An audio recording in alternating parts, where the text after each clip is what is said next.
the silent passenger of the CSS Hunley. The year is 1864. The Atlantic is a graveyard of iron and wood. But beneath the waves of Charleston Harbor, something impossible is breathing. For over a century, the greatest mystery of the American Civil War wasn't a lost gold shipment or a hidden map. The moon was a thin sliver of bone over South Carolina on the night of February 17, 1864. Lieutenant George Dixon stood on the dock, his hand instinctively reaching into his pocket to touch a gold $20 coin. It was bent, scarred by a bullet that should have killed him at the Battle of Shiloh. To the men standing around him, that coin was a talisman of immortality. They would need it. Before them lay the CSS Hunley. It wasn't a ship in any traditional sense.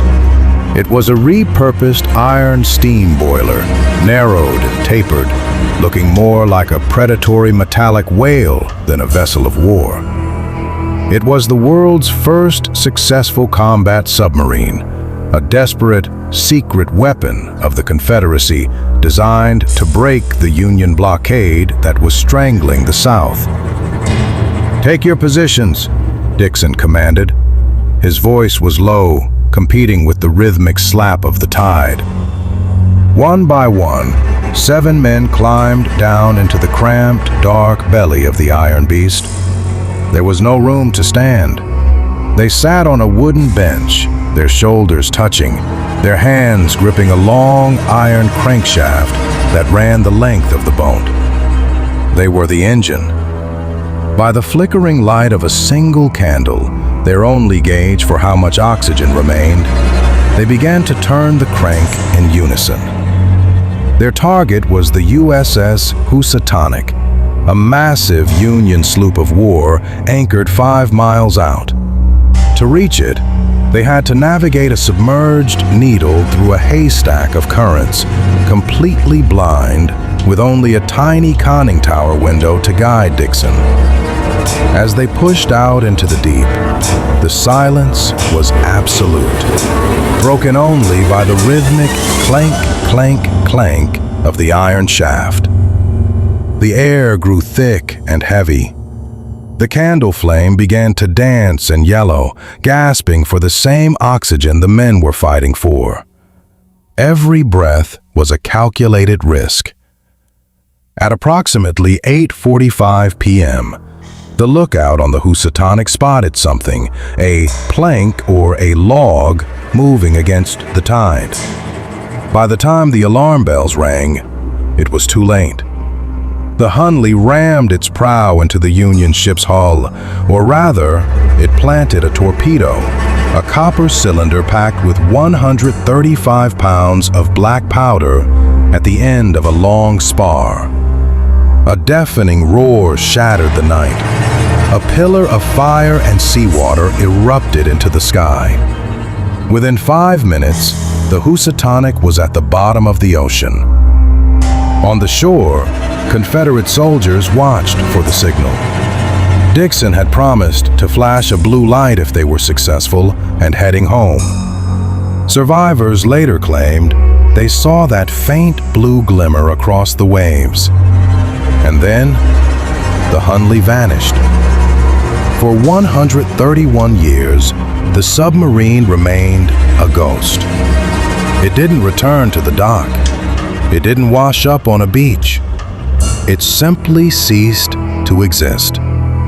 It wasn't until 1995, after decades of searching by novelists and divers like Clive Cussler, that the Hunley was finally found, buried under 3 feet of silt and sand. When the vessel was raised in 2000, the world expected to find a scene of carnage. The prevailing theory was that the crew had panicked, fought for the hatches, or drowned in agony as water rushed in. But when the archaeologists finally opened the iron hull, they found something that chilled them to the bone. The 8 skeletons were still at their stations. There was no sign of a struggle. No one had tried to open the hatches. No one had reached for a pump. George Dixon sat at the helm, his hand still near the controls. The other 7 men sat perfectly in a row on their bench, their skeletal fingers still near the crankshaft. It looked as if they had simply fallen asleep at the exact same second. Dixon's lucky gold coin was found in his pocket, still bent from the bullet that had spared him once, but couldn't save him from the sea. Modern science eventually solved the mystery that the 19th century could not. The explosion that sank the Housatonic had sent a massive shockwave through the water. Because the Hunley was so close, the blast didn't shatter the iron hull, but it traveled through the metal and into the air inside.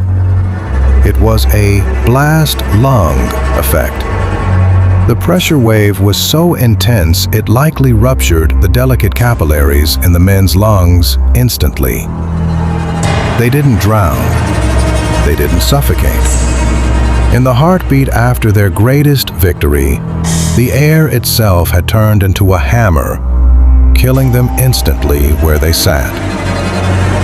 Today, the Hunley sits in a conservation tank in North Charleston, a silent metal tomb that serves as a reminder of a night when technology, war, and mystery collided under the dark Atlantic waves. The men are gone, but their frozen positions remain the most haunting image in the history of naval warfare. A crew of ghosts, still manning their stations, waiting for a signal to come home that never arrived. Seaworthy. There was plenty of food and water for 6 months. The ghostly table. Legend says a warm meal was still on the table, but the reality was even stranger. Everything was in its place: the crew's pipes, their boots, and their personal belongings, except the people. The missing link. The only thing missing was the lifeboat. There was no blood, no signs of a struggle, no evidence of a pirate raid or a mutiny. In the captain's cabin, the logbook lay open. The last entry was dated November 25th, 9 days prior. It recorded a routine position 400 miles from where the ship was now drifting. For 9 days, the Mary Celeste had sailed itself, navigating the treacherous currents of the Atlantic like a ghost ship. What happened in those missing 9 days? For over a century, theories have haunted the minds of historians.